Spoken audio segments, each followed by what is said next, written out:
razón de que Lucas es el Evangelio que nos acompañará en el año 2019 a todas las comunidades cristianas.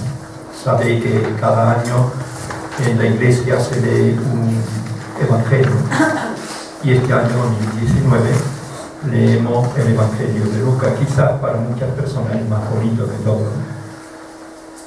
Y ya desde este momento tenemos un reto: familiarizarnos con el Evangelio de Lucas. Para comenzar en esta jornada bíblica, siempre me gusta ambientar, crear un clima, disponernos para la escucha, y os voy a citar una serie de pequeños textos bíblicos que nos pueden ayudar a entrar en esta atmósfera de valoración, de estima, de aprecio por la palabra de Dios. La palabra de Dios es un componente fundamental en la vida de fe, ¿no? Tenemos la palabra, tenemos la oración, tenemos la Eucaristía, tenemos la comunidad, tenemos los pobres. Son las mediaciones que nos llevan a Jesucristo. Así que este día espléndido, luminoso, de buena convivencia que se nota en buenas relaciones humanas, pues vamos a dedicarlo a la palabra de Dios. Y el primer texto que podemos descubrir en la Escritura es el Salmo 1, el versículo 1 y 2. Vosotros que sois personas que estáis habituadas a la lectura asidua de la palabra de Dios, no sé si recordaréis este salmo, pero tanto que ambiental, que nos puede venir muy bien para este día. Dice el Salmo 1, versículo 1 y 2. Dichoso el hombre y la mujer que medita la palabra de Dios día y noche. Fijaros que comienza el salterio, ¿no? 150 poemas, 150 plegarias para ser oradas. Y la primera comienza con una fórmula de bienaventuranza: dichoso, bienaventurado, feliz. ¡Qué estupendo que el hombre, el ser humano, el hombre, la mujer, tenga la palabra de Dios en las manos, la medite día y noche! Luego la misma Biblia nos dice que el tener la palabra de Dios entre nosotros, el familiarizarnos con ella, es un motivo de dicha, un motivo de alegría, de bienestar, de júbilo para el creyente. Podemos preguntarnos, ¿realmente esto es así? ¿Disfruto yo con la palabra de Dios? La palabra de Dios es para mí un motivo de gozo, como decía Jeremías. Realmente es un motivo de alegría para mi vida el acercarme a la palabra de Dios. Lo muy bonito de este salmo, porque comienza con una fórmula de júbilo, de alegría, de invitación a la felicidad. Nos va a venir esa felicidad y esa alegría. Uno de los caminos es la palabra de Dios. Nunca lo olvidéis: dichoso, bienaventurado, feliz el hombre, la mujer, que medita la palabra de Dios día y noche. Quizás tengamos que pararnos en la palabra meditar. Para el hombre bíblico, meditar es una actividad que supone, en primer lugar, acercamiento al texto, bien mediante la escucha o bien mediante la lectura. Para nosotros será la lectura el punto de partida para ponernos en relación con la palabra de Dios. Todos tenemos nuestra Biblia, tenemos nuestros evangelios, y al ponernos en contacto, al abrir esa palabra, al besar esa palabra, yo invito a que incorporéis el beso a la palabra. En la iglesia tenemos 3 besos. Besamos la palabra de Dios. En la Eucaristía, cuando vamos el domingo, vemos como el presbítero, el diácono, cuando termina de proclamar la palabra, besa el Evangelio. Se besa el Evangelio, no a San Pablo o los textos del Antiguo Testamento. El beso es un beso al Evangelio. Tenemos otro beso muy bonito a la mesa de la Eucaristía, ¿no? En el fondo besamos el pan y el vino. Besamos al mismo Jesús que se hace presente. Y el tercer beso, el beso de la paz de la comunidad. Daos fraternalmente la paz. Y San Pablo nos repite, saludaos con el beso de la paz. Luego tenemos en la comunidad 3 besos, ¿no? El beso a la palabra, el beso a la Eucaristía, el beso a la comunidad. Pues bien, ese meditar lleva consigo el dedicar una atención, un tiempo de nuestra vida a la lectura, una lectura atenta, una lectura pausada, dedicar algo de nuestro ocio a la palabra de Dios. Pero en segundo lugar, el meditar lleva a otra actividad, que es la actividad reflexiva. No solamente leo de manera atenta, dándome cuenta, sino que además reflexiono, intento captar qué mensaje me comunica ese texto, que me está hablando Dios o Jesús, que me está diciendo alguna sugerencia, algunas propuestas interesantes para mi vida. Luego nos esforzamos mediante la reflexión para captar, para comprender ese mensaje. En tercer lugar, el meditar lleva consigo algo muy bonito que lo aprendemos de María de Nazareno. María escuchaba, ella no podía leer, María meditaba, reflexionaba, María conservaba, guardaba. El guardar la palabra, somos muy olvidadizos, por menos de nada se nos va el Evangelio. Empezamos con el día leyendo el Evangelio con muy buenas propuestas, muy buenas intenciones, pero al cabo de unas horas ya hemos perdido el Evangelio, ¿no? Nos adaptamos a las circunstancias y comenzamos a vivir con los criterios que dominan en nuestra sociedad. Así que conservamos, guardamos el Evangelio, guardamos la palabra. Conservar la palabra, guardar la palabra, qué maravilla. Y finalmente, ¿verdad? Finalmente, pues, también conversamos, ¿verdad? Yo escucho y yo también respondo y dialogo con Jesús. Esto se llama la oración, ¿no? Es nuestra relación con el Padre, con Jesús, nuestra conversación, nuestro intercambio, el momento en el que nos abrimos a Jesús mediante la oración. ¿Qué nos queda? Pues nos queda quizá el reto que cómo llevar esa palabra a la vida, que esa palabra se haga realidad, que nosotros encarnemos esa palabra. Alguno de vosotros incluso puede poner un añadido más, porque tenéis una tarea muy bonita, que es ser comunicadores de esa palabra.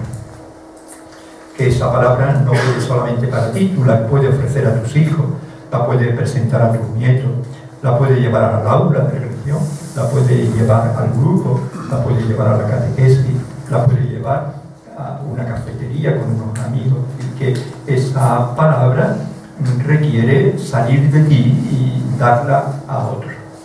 Fijaros, todos estos matices incluyen el verbo meditar en el Antiguo Testamento.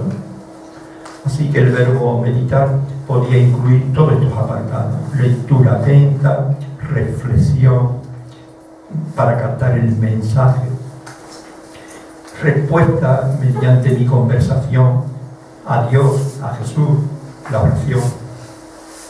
Es también conservar y guardar, retener esa palabra para que no se me vaya. Es también, por el verbo meditar, podemos incluir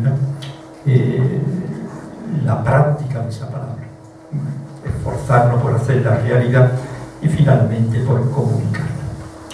No olvidéis entonces el Salmo primero, versículo 1 y 2, dichoso el hombre, la mujer, que de manera asidua, día y noche significa casi siempre, rige su vida, orienta su vida por la palabra. O aquí la palabra se está poniendo como un referente, un punto de vida. La palabra inspira, la palabra es una hoja de ruta para tu vida, y esto es una suerte. Dichoso, feliz, qué bueno, qué estupendo tener entre nosotros la palabra de Dios, que sea la que marque el ritmo de nuestra vida. Junto con este salmo hay otro precioso que conocéis de memoria, que es el Salmo 119. El Salmo 119 es un elogio a la palabra de Dios. Nunca se han dicho tantas cosas bonitas, bellas, tantos piropos a la palabra como el largo Salmo 119, versículo 105. Este Salmo 119, versículo 105, nos dice lo siguiente: lámpara es tu palabra para mis pasos, luz en mi sendero. Fijaros que es sencillo y que interesante este lenguaje que sintetiza lo que es la palabra de Dios. La palabra de Dios se identifica con una lamparita de mano, una especie de linterna, que te acompaña en el caminar de tu vida para que no tengas miedo de la oscuridad, para que te orientes en el camino de la vida, para que no tropieces y te caigas, para darte seguridad, en definitiva para ayudarte a descubrir el itinerario, el camino, el sentido de la existencia de la vida. Luego, lámpara es tu palabra para mí. La palabra de Dios, la Biblia, fundamentalmente el Evangelio, es una lamparita que te va a ayudar en la vida a orientarte, porque es el símbolo de la luz, ¿no? La luz en medio de la oscuridad es una orientación, ¿no? Una noche perdido en el campo, una lamparita, una linterna te da el sentido de la orientación, ¿no? Te marca el camino, deja de tener miedo, te señala la vereda, tú te sientes seguro y guiado por la palabra. Muchas veces nos pueden preguntar los más pequeños qué es la Biblia, ¿no? Y fijaros bien qué síntesis más bella de la palabra de Dios, de la Sagrada Escritura. Es una lamparita, todas las lámparas son luces, las luces guían, orientan en el camino de la vida. Lámpara es tu palabra para mis pasos, luz en mi sendero. Esto supone de que el ser humano, cuando viene a este mundo, es como si estuviera arrojado a una intemperie. Nuestra madre nos da luz y nos echa una intemperie que es la vida. Y ahora cada uno en la vida tiene que buscar un sentido, y tiene que buscar una hoja de ruta, y tiene que buscar un itinerario. Pues la Biblia se ofrece para hacer ese mapa de tu vida, para que te oriente en el camino y se identifica a través del lenguaje simbólico con la lámpara. Una lamparita, una linterna, te guía, te orienta, te quita el miedo, te ayuda. Hay otro texto de la Escritura en esta dirección, que es del profeta Isaías, capítulo 55, versículo 10-11. Isaías 55, 10-11. Este texto también es muy conocido, sobre todo por los catequistas y por toda la gente que se dedica a estudiar la Escritura. Dice así, ¿no? Mira mi mano, como la lluvia y la nieve caen del cielo. El cielo es el lugar de Dios, ¿verdad? Viene de Dios, viene de arriba. Como la lluvia y la nieve vienen de arriba, vienen del cielo, y cae y empapa la tierra. Esa tierra, con esa lluvia, con esa nieve, fructifica. Así es mi palabra. O si en el texto anterior la palabra se identifica con una lámpara que simboliza la luz, ahora se identifica con la lluvia y la nieve, pero la lluvia y nieve tienen en común el agua, ¿no? La palabra de Dios como el agua, la lluvia y la nieve, el agua, y el agua cae en una tierra árida y al cabo de unos días esa tierra está verde, ha fructificado. Así es mi palabra. La palabra se identifica con la vida, bajo la imagen del agua. Tenemos una maceta en casa, no la regamos, se seca. Si todos los días le echamos unas gotitas de agua, la planta está viva. Pues la palabra de Dios se presenta ella misma como el agua, como la vida del creyente. Un texto muy bonito, y fructificamos en la medida en que dejamos entrar esa palabra dentro de nosotros. La palabra es lámpara, luz, orientación, La palabra es lluvia, nieve, agua, vida. Y en tercer lugar podemos buscar un texto ya del Nuevo Testamento que encontramos en la primera carta de Pedro, capítulo 1, versículo 2. Primera carta de Pedro, capítulo 2, versículo 1 y 2. Primera carta de Pedro, capítulo 2, versículo 1 y 2. A ver qué os parece este texto. Dice así: como niño recién nacido, está hablando de un bebé, como niño recién nacido, buscad la leche espiritual que os hace crecer. Hay una etapa de la vida en la que el crecimiento depende de la leche. Es la etapa de la infancia, la etapa después del nacimiento. Nuestras madres nos han alimentado con la leche. Luego estamos hablando de un bebé que para que crezca necesita de la leche. Y dice el autor de la carta: como niño recién nacido, buscad la leche espiritual que os hace crecer. El contexto de este versículo es la palabra. Con la palabra de Dios se identifica con un alimento que produce crecimiento. Y de todos los alimentos, el más por el que hemos pasado todo y que ha producido un estiramiento en cada uno, ha sido la leche. Desde pequeñito hemos tomado el alimento de la leche. ¿Y a dónde nos ha llevado esa leche? ¿Qué ha producido esta leche en nosotros? Crecimiento. Pues así es la palabra. La palabra de Dios es como un alimento básico que te ayuda a madurar, que te ayuda a crecer, que te ayuda a avanzar en tu vida. Así que la palabra se nos queda como leche, como alimento, como crecimiento. Crecemos en la medida en que dejamos entrar la palabra de Dios en nosotros.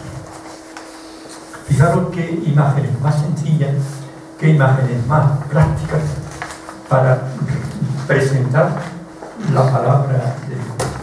Muchas veces teorizamos sobre esta Biblia, ¿no? Y nos cuesta trabajo poder definir lo que es la palabra de Dios. Y nos cuesta la vida poder presentar la palabra de Dios en nuestros pequeños auditorios. Y fijaros bien el lenguaje bíblico que es sencillo. Un lenguaje de imágenes, un lenguaje simbólico y un lenguaje que comprendemos y captamos todos. Aquí tenemos 3 presentaciones preciosas de la palabra de Dios, la Sagrada Escritura, identificándola a través de un lenguaje elemental, simbólico, como es la lámpara, luz, orientación, como lluvia, nieve, agua, que da vida, como leche, alimento, produce crecimiento. Así que con estos textos tan sencillos vamos descubriendo el valor que tiene la palabra de Dios para la persona que es creyente, y en este caso para nosotros que nos consideramos discípulas de Jesús. Finalmente, para hacer una especie de distinción acerca de la calidad de la palabra, tenemos un texto de la Carta a los Hebreos, capítulo 1, también versículos 1 y 2, donde se nos da una presentación de la calidad de la palabra. Y dice así el texto: de muchas maneras habló Dios antiguamente a su pueblo por medio de los profetas. Tenemos una visión del Antiguo Testamento.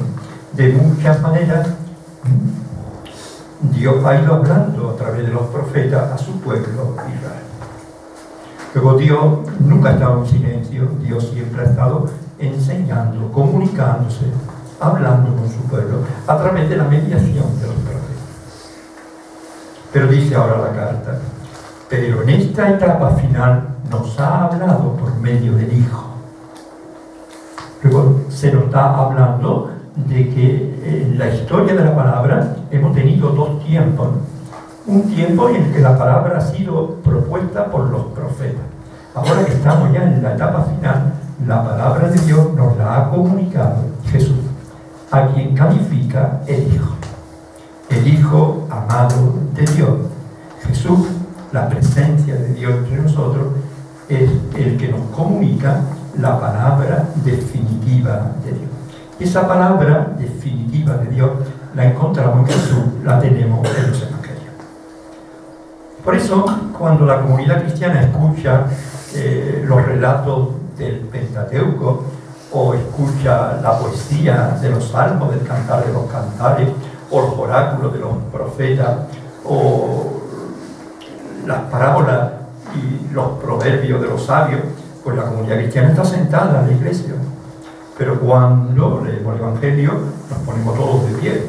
Este cambio de postura indica que percibimos la palabra de Dios de dos maneras. Una palabra de Dios en minúscula, el Antiguo Testamento.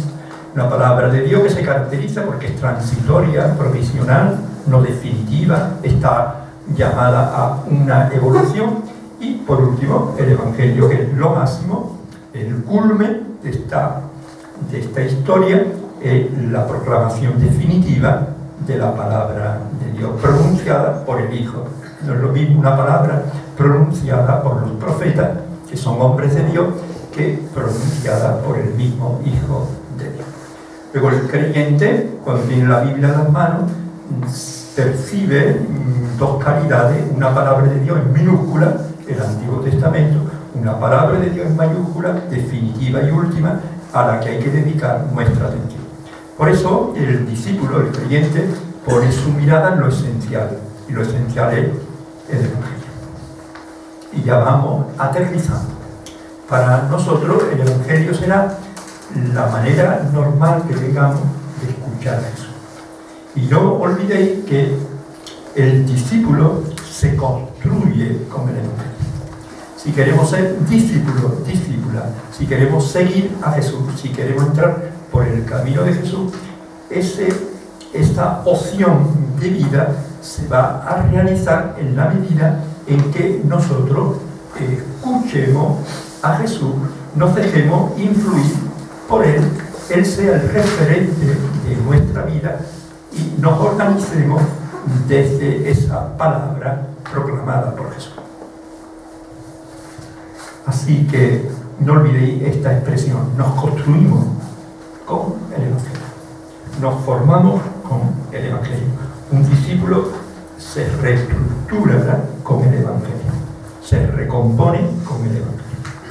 De ahí entonces el objetivo de este día: animarnos mutuamente a estar en contacto con el Evangelio de Jesús, a familiarizarnos cada vez más con el Evangelio. Lo que es lo mismo decir poner a Jesús en el centro de nuestra vida, que ya lo tenemos, pero bueno, enraizarnos más en Jesús y montar nuestra vida desde Jesús. Que sea Jesús el referente y el determinante en nuestra vida. Ahora bien, todo esto se concreta en una propuesta muy sencilla. La pequeñita introducción termina ahora en una propuesta práctica, que la estáis haciendo seguro, pero que yo os animo a que continuéis. Y en segundo lugar, el que no lo haga, que descubra que es muy importante. Y en tercer lugar, que ya lo está haciendo y valora lo que ahora vamos a decir, pues que lo difunda entre sus familiares, entre vecinos, entre amigos. Y es simplemente algo muy sencillo: la lectura del Evangelio del día. Esta experiencia no es muy antigua en la Iglesia. Siempre se ha leído el Evangelio, pero que el Evangelio lo llevemos en el bolso, en la mochila, que lo tengamos en las manos, que todos los días en familia o a nivel personal dediquemos unos minutos a estar en contacto con Jesús, a escuchar a Jesús, a dejarnos influir por Jesús. Esta experiencia que lleva consigo la oración y el deseo de configurar la jornada desde el Evangelio es relativamente reciente. Esta práctica no es muy antigua. Esto lleva poco tiempo funcionando. La verdad es que en estos últimos años pues, ha crecido el número de los lectores asiduos del Evangelio, ¿no? Pero en una cifra muy alta. Así que suerte, ¿no? Que Jesús sigue siendo escuchado, ¿no? Y que un grupo muy grande de creyentes todos los días nos pongamos en contacto con Jesús. Esta lectura del Evangelio del día, ¿no?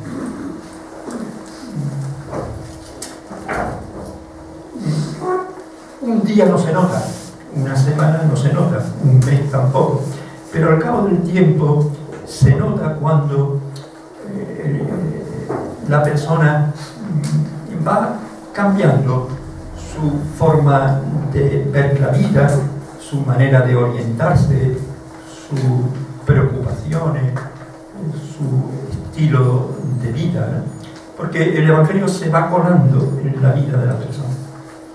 Y el Evangelio va entrando de manera suave en el corazón del creyente, ¿no?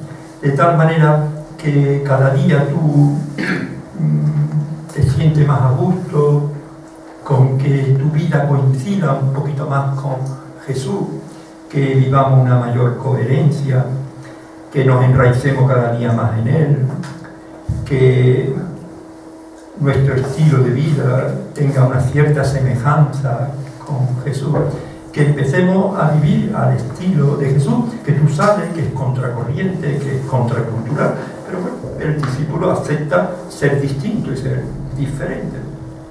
Es una lectura que al cabo del tiempo influye en la persona. Yo estoy convencido, yo pregunto mucho a la gente, ¿qué te aporta la lectura del Evangelio del día? Y siempre encuentro casi las mismas respuestas, ¿no? Las respuestas están en la línea de por fin he encontrado un centro en mi vida. Por fin tengo conciencia de la centralidad de Jesús en la vida personal, por supuesto en la vida comunitaria, y yo creo que en la vida de la Iglesia, ¿no? Si el Evangelio estuviera realmente en el centro de la vida eclesial, quizá tendríamos otra experiencia de Iglesia, ¿no? Si el Evangelio estuviera en el centro de tu vida, quizá seríamos distintos, ¿no? Luego, esa lectura te va llevando a conseguir un centro, que es lo mismo que decir un referente, un punto de mira, te inspira, te guía, te conduce, ¿verdad?, por Jesús. Es como si encontrara una hoja de ruta para nuestro vivir, ¿no? Hay días que esa palabra de Dios, la palabra de Jesús, es correctiva. Otro día es una palabra que te da ánimo, que te da esperanza.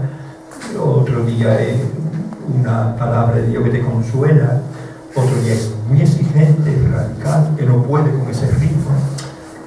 Está en el conjunto del año, pues es la palabra de Jesús, te la va a encontrar en una variedad muy grande. Otra respuesta muy bonita de la gente que responde: ¿para qué te sirve esa lectura del Evangelio del día? Además de encontrar esa centralidad y esa referencia para nuestro vivir y ese sentido para nuestra vida, hay una respuesta que agrada cada vez más, ¿no?, a todo el que la escucha, ¿no?, y que es verdad, nos humaniza. Esa palabra de Dios nos hace crecer en bondad, en una bondad del corazón y en una multiplicidad de gestos de bondad en la jornada, en el día a día. La palabra de Dios, el Evangelio de Jesús, nos va haciendo más humanos. Ser humano es una aspiración hoy, ¿no? Aquí tenemos un camino muy importante que podemos trabajar con los no creyentes, ¿no? Porque todos en el fondo buscamos una vida más humana, ¿no? Y el Evangelio de Jesús nos lleva a crecer en humanidad. Pero esto se concreta en la bondad. Una persona tocada por el Evangelio es más bondadosa. Pero no solamente es, sino que realiza actos, gestos de bondad, que en el fondo es lo que hacía Jesús. La vida de Jesús es una vida construida desde la bondad de Dios. Jesús quiere imitar a Dios y Dios es la bondad, entonces quiere tener parecido a Dios, pero esa bondad que Jesús tiene luego sale al exterior a través de múltiples gestos de bondad. En el caso de Lucas, ese museo de Lucas que visitaremos, al final, a la salida, pues si te preguntan una encuesta, te dirán, pues mira, viendo todos estos cuadros, viendo todas estas pinturas, encuentro una oferta para vivir la vida más humana y para ser más bondadoso. Luego el Evangelio nos va a ayudar a crecer en humanidad. Y también una tercera respuesta, y con eso terminamos. El Evangelio nos va simplificando la vida. Porque en Jesús sobran muchas cosas. Y Jesús siempre va a lo esencial. Y esto hace que muchas cosas que arrastramos pues se vayan soltando. Es una experiencia de aligeramiento. La vida se aligera, la vida se hace más ágil, más libre, necesita menos, va a lo esencial, suelta, amarra, te va simplificando la vida. El Evangelio es una oferta liberadora para ti, ¿no? En el caso de Lucas, habría que añadir una parte humana, porque de Lucas se dice, ¿verdad?, como luego veremos, que era médico. Entonces, el Evangelio es un libro de autoestima. Él lo considera un libro de autoestima. Él escribe para ofrecer a los cristianos un libro de cómo ir sanando tu vida, cómo puedes tú curar tus heridas. Como médico le preocupa el tema de lo saludable. Y un evangelio para vivir una vida de manera saludable, que es lo que pretende el médico. Y de Lucas se dice que es médico. Y hay muchas posibilidades de que lo sean, porque un evangelio está salpicado constantemente por la terminología médica. Luego es una oferta saludable, donde tú puedes curarte, donde tú puedes sanar, donde tú puedes controlar tu egoísmo, donde las relaciones humanas pueden ser diferentes, donde tu vida puede ser vivida mejor. Así que es muy bonito el trabajo que Lucas nos va a hacer. Por todo ello, que bien, ¿verdad? Que bien la lectura diaria del Evangelio del día, seguro que lo estáis haciendo muchos de vosotros. Si no, es el compromiso de esta jornada. El compromiso de esta jornada. Hoy, día bíblico, pero con una conclusión de tipo práctico. Voy a partir de ahora a leer el Evangelio. No somos, en España, no somos un pueblo de lectores, así que tenemos el hándicap, ¿verdad? Y nos cuesta mucho. Pero yo también pregunto, y me responde la gente diciendo, pues con la lectura del Evangelio nos pasa como a los jovencillos, a los niños con la cerveza, ¿no? La primera cerveza que tomamos no nos gusta y está amarga y no la queremos, pero al cabo del tiempo esta opinión cambia, esta opinión es distinta. Incorporar el Evangelio al ritmo de tu vida, pues no estamos habituados. Y siempre diremos no tenemos tiempo, siempre diremos no lo entiendo, siempre diremos yo no sé entrar en una lectura atenta del Evangelio, me disperso, no sé captar el mensaje. No siempre vamos a encontrar dificultades, pero en la medida en que lo vamos haciendo, vamos descubriendo que esta propuesta es muy buena para mi vida y que me viene muy bien y que es saludable y que me interesa y poco a poco se convierte en disfrute. En disfrute. La palabra disfrutar está de moda, ¿no? Hoy no todo el mundo que disfrute. No sé si esto se hace realidad, pero por lo menos en el deseo está esta expresión tan contemporánea, ¿no? El disfrutar. Bueno, pues de algo costoso al principio, al cabo del tiempo se convierte en una necesidad en un tiempo gratificante. El momento de la lectura del Evangelio se convierte en un ratito gratificante para tu vida, porque tú intuyes que no hay nada mejor en este mundo que ponerte en relación con Jesús. La gente quería hablar con Jesús, la gente quería tocar a Jesús, palpar a Jesús, convivir con Jesús. Bueno, pues esto está a mi alcance en la medida que yo me pongo en contacto con Él a través de la lectura de este Evangelio. Luego, si al principio cuesta, al final se convierte en una necesidad gratificante. La gente disfruta con el Evangelio en la mano. Así que empecemos, que nos cueste trabajo. Lo normal de una lectura al principio, pues son unos 8 minutos. Pero tú mismo irás descubriendo que cada vez tú quieres más, ¿no? Esa lectura tiene una característica, es una lectura atenta. Y una lectura atenta significa que leo 2 o 3 veces, que subrayo, que utilizo la cabeza para reflexionar y comprender y captar el mensaje, ¿no? Fijaros que siempre yo utilizo un ejemplo muy corriente, a veces muy vulgar, ¿no? De que todo texto es como un huevo, ¿no? Que tiene una cáscara, que tiene una clara y que tiene una yema, ¿no? Y que lo importante es que captemos la yema, que es lo bueno, que es el mensaje, ¿no? Pero ese mensaje está envuelto en otras capas que no lo son. Y el que lee tiene que darse cuenta de la yema, dónde está. No vaya a confundirse que hace con la cáscara, ¿no? Porque lo bueno del huevo es la yema. Así que hay que penetrar en el texto y con tu reflexión descubrir la yema, que realmente es con lo que hemos de quedar. Así que comenzamos con unos 8 o 10 minutos y poco a poco la gente está media horita con el Evangelio cada día. Pero esto es un proceso lento, un proceso gradual, y al final pues el Evangelio, la lectura del Evangelio se convierte en un componente de tu vida normal y de los mejores momentos del día. Pero esto es la experiencia lo que va llevándote a pasar de 8 minutos a 30 minutos al tiempo que tú quieras. La cuestión es que de esta manera garantizamos una comunicación con Jesús diaria. Conocer a Jesús, comprender a Jesús, captar el mensaje de Jesús, tarea esencial de un discípulo.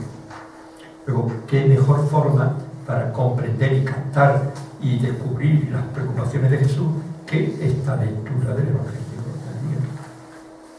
Luego se puede complementar, ¿no? La lectura del Evangelio se puede complementar pues con estos retiros, con estos encuentros, con convivencia, con una lectura de un libro, con las aulas de teología que tenemos, con la lectura personal. Es decir, que hay luego el aula, la catequesis, hay muchos caminos para ir profundizando en Jesús. Pero este es básico. Además, ese texto de la Escritura tú no lo eliges, te lo da la Iglesia, porque cada día es diferente, cada día es quizá de un evangelista. Te da tú no seleccionas según tu interés o según tu estado de ánimo, sino que tú aceptas lo que la Iglesia te da, la ración de alimento que la Iglesia te ofrece para ese día.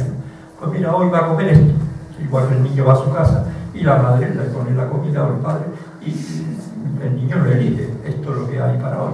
Y la Iglesia hace con nosotros igual, este trocito para hoy. Léelo, medítalo. Habrá días en que la comida sabe mejor, habrá días en que la comida es distinta o te gusta menos. Aceptamos que las cosas son así. Así que ya incorporamos a nuestro encuentro de hoy el compromiso permanente, asiduo, de lectura personal o en familia. Quien pudiera hacerlo en familia sería ya una maravilla. Sería ya convertir tu casa en una casa de evangelio. Es un ideal, ¿no? Hacer de tu casa una casa de evangelio, donde el evangelio está presente desde una presencia visual, está el libro dispuesto, donde los padres con los hijos pequeñitos escuchan cada día a Jesús, donde de vez en cuando se puede reunir un grupo de gente, algunos vecinos, tomar un café y coger el evangelio y comentarlo entre todos. Hacer de tu casa una casa de evangelio. Pero cuando esto no es posible, al menos siempre tendremos el Evangelio. El Papa Francisco, que es tan, digamos, tan animoso, nos invita a los cristianos que tengamos el Evangelio en el bolso y en la mochila, para que todos los días en el autobús, en la parada del autobús, en la peluquería, en la sala en el vestíbulo de cualquier lugar donde tú vayas, si tienes que ir al médico, pues tú sacas tu Evangelio y todos los días le dedicas tu ratito, tu conversación, tu oración, tu comunicación con Dios. Pues una cosa muy sencilla, ¿verdad? Pero que da muy buen resultado. Bueno, pensaba que iba a ser 5 minutos y ya media ya. Bueno, pues nos vamos a Lucas, nuestro evangelista de este año 2010.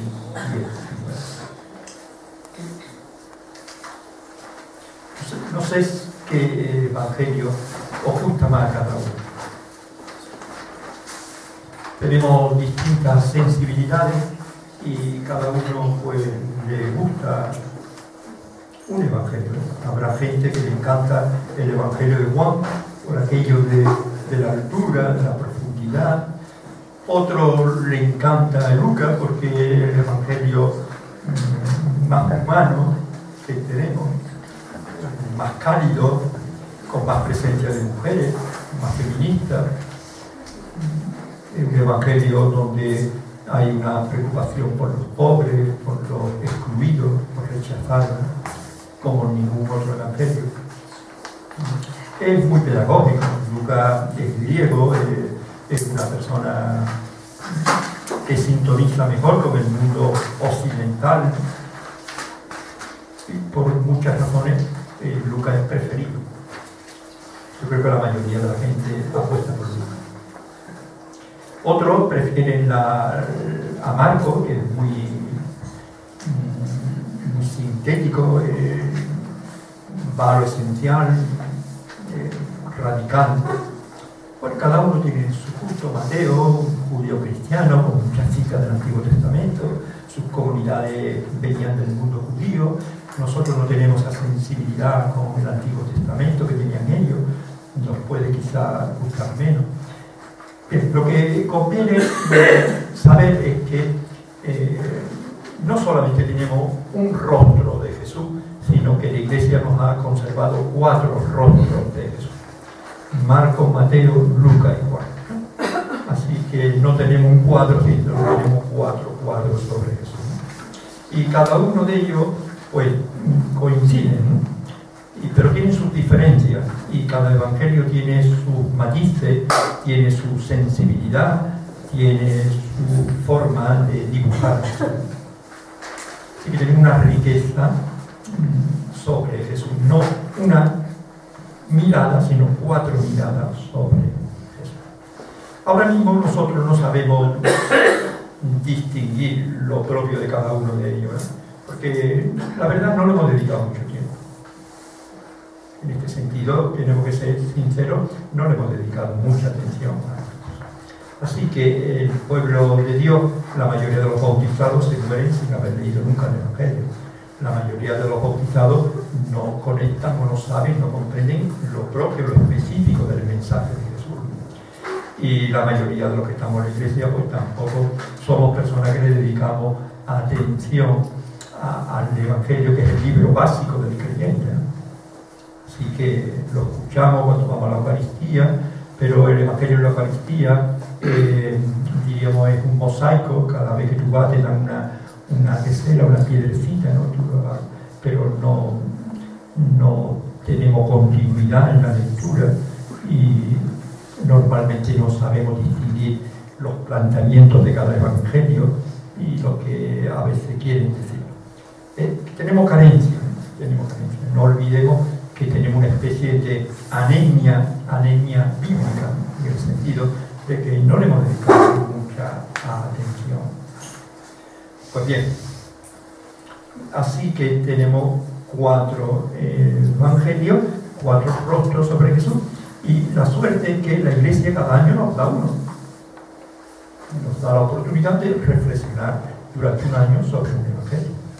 Y este año nos toca Lucas, y aquí estamos. Así que qué bonito sería también en esta cuaresma de este año podíamos leer completo el evangelio de Lucas, como un compromiso bíblico personal. La cuaresma es tiempo para la palabra de Dios, es cuando la Iglesia se hace catecúmena, es decir, se sienta, se recoge para profundizar en la palabra. Luego en esta cuaresma podríamos decir, vivamos una cuaresma bíblica en concreto. Vamos a leer de manera continua el Evangelio de Lucas para yo hacerme una idea del conjunto y de la obra completa.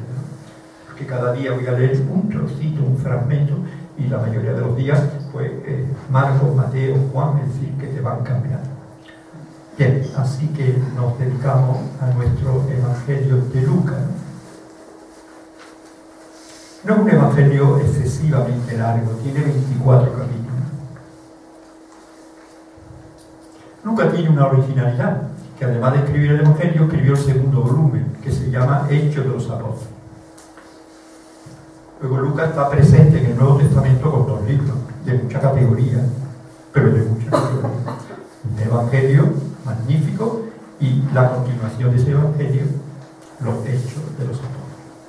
Que está la originalidad número 1 de Lucas, de que nos ha dejado una obra en 2 volúmenes. El volumen dedicado a Jesús, el volumen dedicado a las comunidades cristianas, a la Iglesia.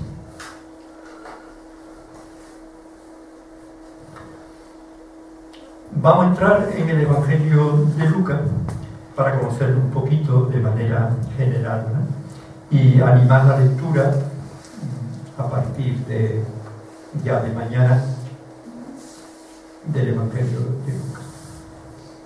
Cuando se dice que es el año de Lucas, se está refiriendo a que Lucas será el Evangelio de los domingos, no de los días normales.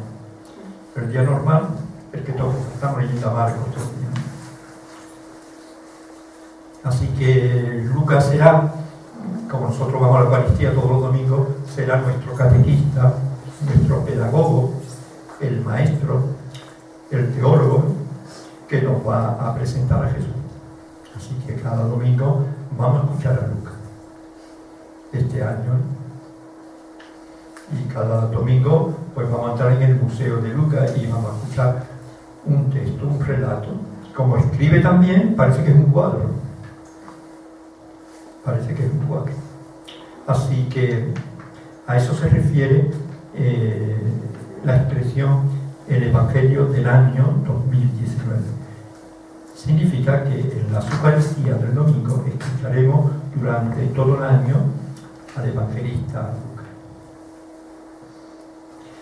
Para entrar en una presentación de Lucas, tenemos que ir en primer lugar, como era griego, le gustaba y buen lector de toda la historiografía antigua, era un hombre culto, un investigador, un buen escritor. Pues sus libros, como todos los libros buenos de la antigüedad, tenían su prólogo. Y a diferencia de todos los demás textos del Nuevo Testamento, el Evangelio y los Hechos tienen su pequeñito prólogo. Y tengo que llamar prólogo porque los prólogos son muy importantes. Cuando tú compras un libro a una librería, lo primero que haces es el tacto, ¿verdad? Por eso no nos gustan los libros que están cerrados con un plástico, ¿no? Envuelto, porque tú quieres tocar el texto. Y en segundo lugar, tú vas al índice y de qué trata. Y tercero, la dedicatoria y el prólogo, porque en el prólogo te van a decir lo que pretenden, ¿no? Y una vez que tú has manoseado el libro, que tú has visto el índice y que tú has visto el prólogo, tienes los criterios de decir lo compro o no lo compro. Un libro, antes de comprarlo, tú lo manejas.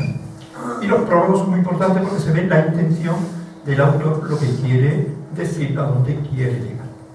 Veamos el prólogo. Fijaros, vamos a empezar por los Hechos de los Apóstoles. Hechos de los Apóstoles, capítulo 1, versículos 1 y 2.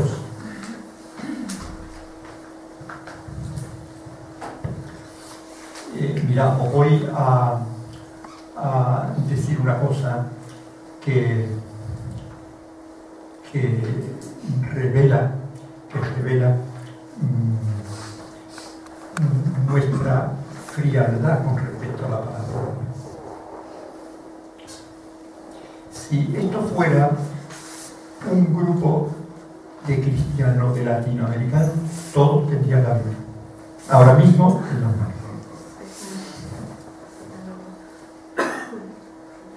Si fuéramos cristianos de Latinoamérica, de comunidades de base, de comunidades populares, de aldeas, caminábamos con la Biblia. Para que veáis hasta qué punto menos mal que ¡qué maravilla! Tenemos una para todos. Nosotros, en concreto, como pertenezco a la época anterior, pues siempre utilizo la expresión libro, pero claro, hoy lo tenemos en el móvil, las aplicaciones, tenemos el texto, buenos comentarios.